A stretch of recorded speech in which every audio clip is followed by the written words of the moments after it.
hao viongozi wa BAKWATA hao wanajitia maulama wapumbavu wajinga wakubwa hawawezi kumuondosha, maana hawakumweka wao. Hii skendo ya huyu mwanamke wala haihusiani. Mwanamke kabla hajaolewa ni mtu anayependa zaidi kuolewa kuliko mume kuoa. Asalamu alaykum ndugu zangu.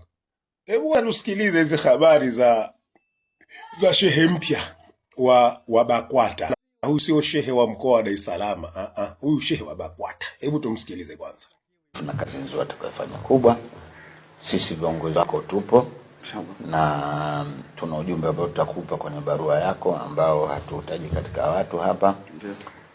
Chukua ushauri. Una wazazi, una viumbe, una wakubwa zako waliotangulia.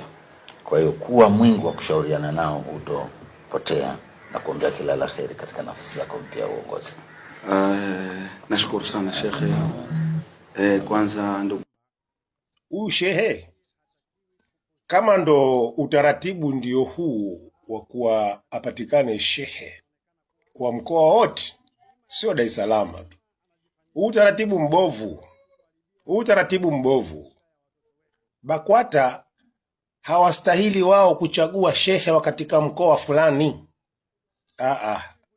Wao wanatakiwa wapelekewe tu jina la huyo shehe baada ya kuchaguliwa huko katika huo mkoa na Waislamu wa huo mkoa. BAKWATA wapelekewe jina. Sio BAKWATA wao ndo wachague mtu, wamuweke kwa huyu awe shehe wa mkoa fulani. Hiyo sio sahihi. Hiyo sio sahihi. Hatuwezi kwenda hiyo. Sawa bwana. Wananchi wa mkoa fulani ambao ni Waislamu wakae wapige kura. Misikiti yote katika ule mkoa wachague huyo shehe wa katika mkoa wao, wachague wao wenyewe, wasichaguliwe na BAKWATA.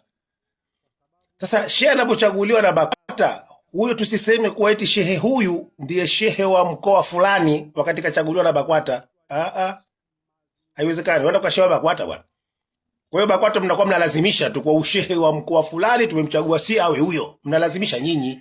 Pengine ushehe wa Waislamu hawamtaki je. Inakuwa kuwaje hapa? Fitina hizi zilianza siku nyingi tu kwa Halidi. Na Halidi hizi fitina hizi alizungumza hizi fitina hizi. Zilianza siku nyingi tu. Unaona bwana? Hii skendo ya huyu mwanamke wala haihusiani. Haihusiani kabisa. Hayo ni masuala ambayo ya maisha ya mtu. Sawa jamani? Ni maisha ya mtu. Sitaki kwenda huko. Nataka nirudi hapa kwa viongozi wa BAKWATA. Kwa sababu viongozi wa BAKWATA wakati mwingine nao ni wanasiasa. Hao wote ni wanasiasa tu, wanachanganya dini na siasa pale pamoja. Kwa hiyo na huyo naye waliomchagua, si ndio bana? Lazima na yeye akubaliane nao hao. Huyo atapangiwa fanya hivi, sema hivi. Akikataa amri zao hao, si ndio bana? Na wamemweka wao, watamuondosha, watamtafutia sababu naye wamtoe. Kwa sababu huwezi kuwapinga hao, sio kuweka bwana. Lakini shehe akichaguliwa na Waislamu katika mkoa husika, hao viongozi wa BAKWATA hao wanajitia maulama wapumbavu wajinga wakubwa hawawezi kumuondosha, maana hawakumweka wao. Fikirieni jambo moja ndugu zangu, na nalizungumza kwa wema sana. Kiongozi wa serikali ya mtaa anachaguliwa na wananchi. Wa mtaa husika, mbunge hivyo hivyo, mwakilishi hivyo hivyo, diwani hivyo hivyo ndio wanachaguliwa. Si ndio bwana? Lakini nazungumza kwa wema tu. Angalia mbunge anayeteuliwa sasa na rais. Hapa kuna utofauti hapa. Mbunge anayeteuliwa na rais hawezi kuzungumza mabaya ya rais kwa sababu si walomteua. Lakini mbunge aliyechaguliwa na wananchi anaweza akazungumza mabaya ya rais kule bungeni. Ndio hii hapa. Hii mfano wake nimetolea, lakini nasema kwa wema. Si ndio bwana? Huyu waliyemchagua wao, huyu lazima akubaliane na wao.